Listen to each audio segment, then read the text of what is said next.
इतिहास में ये दो प्रमुख शक्तियां हैं, वामपंथी आंदोलन और कांग्रेस के आंदोलन। वो त्रिपुरा में चुनाव के लिए सीटों का तालमेल करके एकजुट होकर इस चुनाव में भारतीय जनता पार्टी का सामना कर रहे हैं।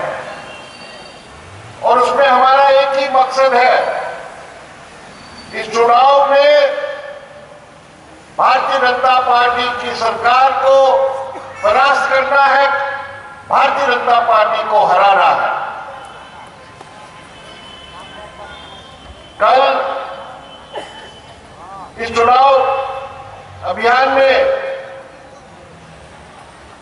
हमारे देश के प्रधानमंत्री नरेंद्र मोदी जी आए थे त्रिपुरा, और उन्होंने दो सभाओं को संबोधित करते हुए इस बात पर जोर दी कि त्रिपुरा में डबल इंजन सरकार काम करने के कारण बहुत प्रगति हुई है। त्रिपुरा में डबल इंजन सरकार के कारण बहुत बड़ी उपलब्धियां हुई है। लेकिन त्रिपुरा की जनता का अनुभव क्या है? डबल इंजन सरकार नहीं है, डबल शोषण की सरकार रहा है। एक तो केंद्र सरकार की शोषण, क्योंकि जो भी त्रिपुरा में हमला हुआ है, जनवाद पर हमला, वो केंद्र के सरकार के निर्देश पर हुआ है, दिशा निर्देश पर हुआ है।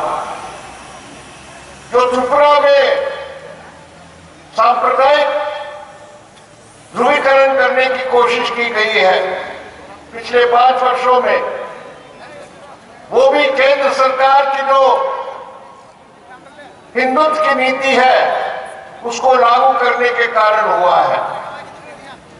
और त्रिपुरा के किसान, मजदूर और मेहनतकश जनता पर, उनकी आजीविका पर जिस तरह की हमला हुआ है, वो भी यही मोदी सरकार की नीतियों के कारण रहा है।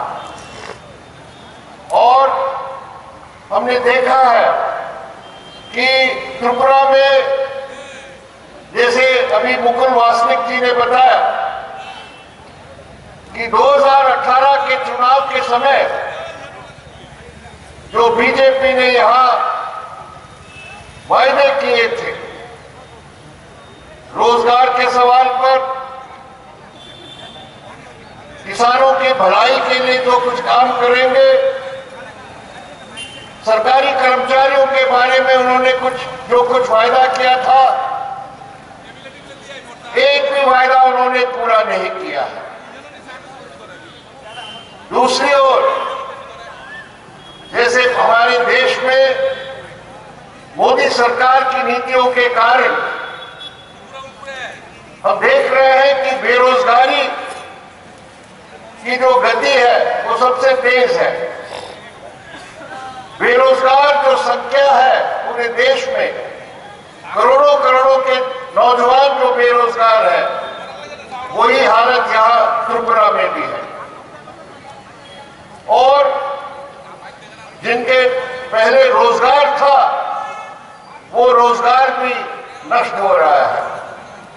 यही यहां इंडस्ट्रियल एस्टेट है आपके बगल में, वहां जाके देखिए कितने इंडस्ट्री बंद है, अभी पूरी तरह ठप पड़ा है। जो मजदूर वहां काम करते हैं वो आज बेरोजगार है। और सरकारी कर्मचारियों के बारे में जो वायदे किए थे, अभी पूरे देश में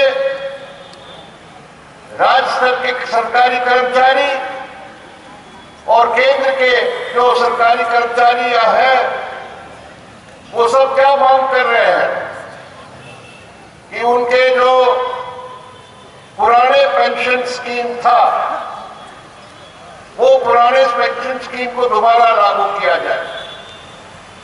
वो नए पेंशन स्कीम का विरोध करते हैं।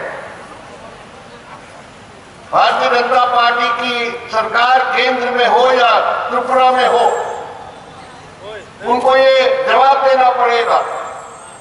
यहाँ की सरकारी कर्मचारियों के सामने उन्होंने पहले जो वायदा किया था, साथ में पे कमीशन को लागू करेंगे,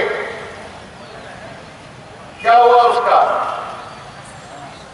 हमारी पार्टी और कांग्रेस पार्टी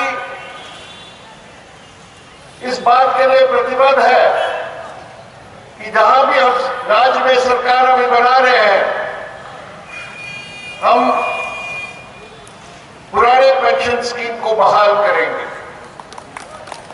त्रिपुरा में जब तक वामपंथ की सरकार थी, यहां हमने वो नए पेंशन स्कीम को नहीं माना, यहां लागू नहीं हुआ। 2018 में भाजपा सरकार आते ही उनको लागू कर दिया।